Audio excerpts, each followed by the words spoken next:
with part 2 of chapter 2, responding to the scene. So scene safety is the most important consideration on your call before it happens, as you're listening to dispatch information, as you're going to the call, and the whole time during the call. It includes your safety, your partner, your patient, and other bystanders or other responders there. So just remember that an injured or a dead EMR cannot help those in need. And one of the easiest things that you can do is just to wear your seatbelt, be alert for other emergency vehicles responding to that same incident. When dispatch sends you information, and typically it involves at least 2 parts, maybe a little bit about demographics of the patient, age and gender, a little bit about why they called, whether it be chest pain or a domestic dispute or a stabbing. That's all information you need to hang on to as you're going to that, and think about what personal protection you're going to need and whether or not you're going to need assistance before you get there. Remember, if a scene's not safe, do not enter. En route to the scene, make sure you fasten your seatbelt, plan the best route. Try and get there quick. People have called you because they want you there quick, they want lights and sirens, but make sure you get there safely. Parking your vehicle, park in a way that it protects you from other hazards. Make sure that the emergency warning lights are operating, and be careful when you get out of your vehicle. So if you're on the highway and you're in the back for whatever reason of the emergency vehicle or the ambulance, make sure you get out on the curb side or the back.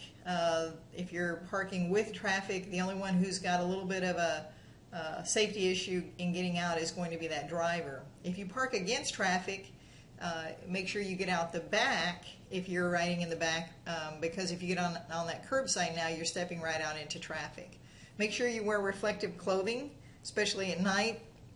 Most EMS providers wear blue uniforms, typically dark blue, so at night we're invisible. Make sure you wear reflective clothing, and make sure if you park against traffic in your emergency vehicle that you turn off your headlights at night.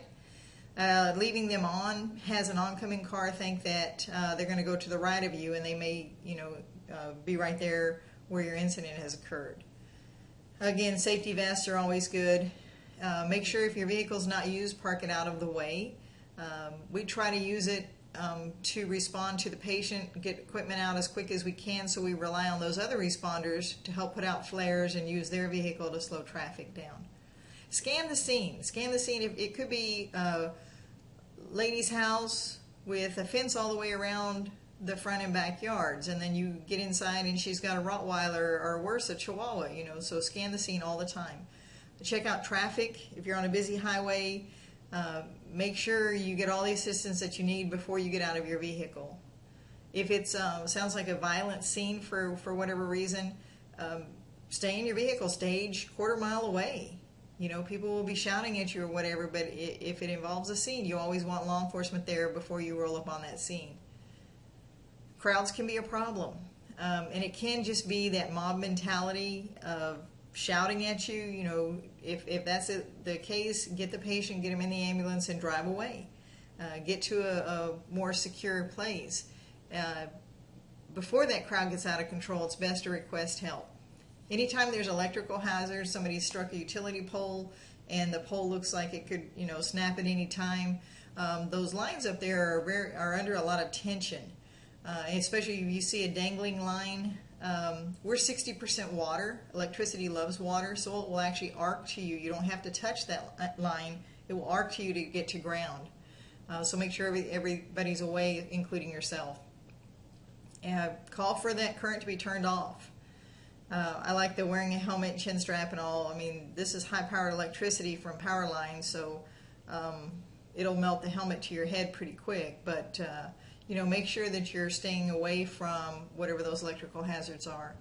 If you're a trained firefighter, then follow your rescue and fire procedures. If you're not, then you're exceeding the limits of your training. So don't enter a burning building without proper SCBA and training. If it's not safe, if there's chemicals there, anything like that, and you're not trained to do so and you're not equipped to enter, don't enter.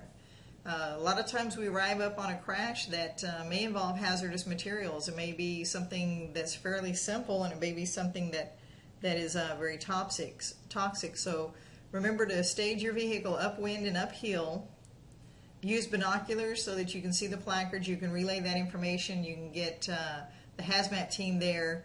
There's some great videos, and when we get into our EMS operations, I'll put those on here, of law enforcement personnel who arrived on the scene, and it was anhydrous ammonia, it was fertilizer, and the fumes were leaking from the truck wreck, and he was overcome and died within a couple of minutes.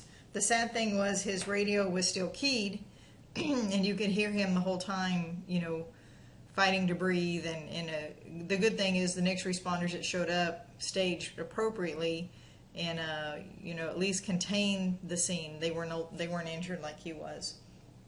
Unstable vehicles, if you go to a wreck, make sure it's blocked before you enter, or anything else that could shift and cause it either to fall on you or for you to fall with it. Undeployed airbags are a concern. And again, EMS operations will talk about that, of getting into those vehicles ahead of time, make sure that there's nothing that can injure you. Of course, metal and broken glass at the scene of a motor vehicle crash can cause some problems. So as much as you can, helmet, thick gloves like the gauntlet gloves, a jacket to prevent further injuries. Animals can be a problem, whether they be domesticated or wild. One of the easiest things that I've done, you know, you go into somebody's house and they're unable to walk, and they've got a little yapping chihuahua that won't let you near the patient, and you know, you don't want to go kick the dog across the living room. You kind of lose a lot of points with your patient there. So we just take a bunker coat, a firefighter's jacket, and just throw it over them. They can't bite through it, and just wrap them up and, you know, put them in another room and close the door, and you've secured the room just like that. Environmental, so heat, cold, windy, hail, a lot of things that can happen. We have to respond. I mean, the roads are icy. It's just a matter of you know, preparing for that. Four-wheel drive vehicles, and somebody may be experienced in cold weather driving, you know, to operate the vehicle, but and to go slow. But we need to respond in those situations. So make sure that you're dressed warmly enough, or you're able to, especially in the heat, to hydrate well enough and stay cool. Special rescue situations, unless you're trained, you know, you see somebody out in a pond, you know, splashing, drowning or whatever, the format is to throw something, reach for them with a stick or something like that if they're close enough, but don't go after them unless you've been trained to do so. Always remember that you're the most important person on any call, and to me, heroes are the ones who go home, so make sure that you're the one who goes home to your family at the end of those calls. We talked a lot about stress in the early part of this, so it's a normal part of emergency response. There's 5 stages in the grieving process. I would say just be a little bit familiar with those, and recognize critical incident stress in yourself. Have a plan of action. Have a path that you can talk to, whether it be your minister or a coworker, or you say, hey guys, I need a CISD here. Understand that airborne and bloodborne diseases are real, and they can spread, so treat everybody as if they have an infectious disease. Always look at the scene, every scene. Again, the little old lady with the fence all the way around front and backyard, you know, look for her little chihuahua running out there. Common signs and symptoms of stress include increased appetite, decreased muscle tension, greater ability to think clearly, or irritability. Well, that's kind of close, because C and D are pretty close, so when we look at that, we would say it's probably going to just be general irritability. You are called to a scene that seems unsafe. What is your best course of action? Refuse to respond. Well, we're not doing that. We're just going to stage, so refuse isn't a good word here. Wait at a safe distance and request law enforcement. I like that one. Safe distance is kind of up to you. I like to get, you know, a few hundred yards away where I'm close enough. I had a partner who wanted to be a mile away. So it's kind of up to what you think your safety factor is. Just know that most ambulances only have 3/4 inch plywood in the back, and bullets can go right through them. Proceed to the patient, but with caution. Put the needs of the patient ahead of your safety. B is the best answer there. Stage. Which of the following is not a consideration when responding to an emergency scene? Road conditions. Remember, it says not, so we're looking for the one that's false. So if I were taking this test, I would see road conditions. Well, that'd be yes. Other drivers on the road, yeah, I'd have to be concerned about them. Personal safety, such as a seatbelt, yes. Always using lights and sirens, no, not always. Once we get the patient in the ambulance or whatever we're transporting them in, we may see that just driving regular speed limit and following all traffic laws is fine.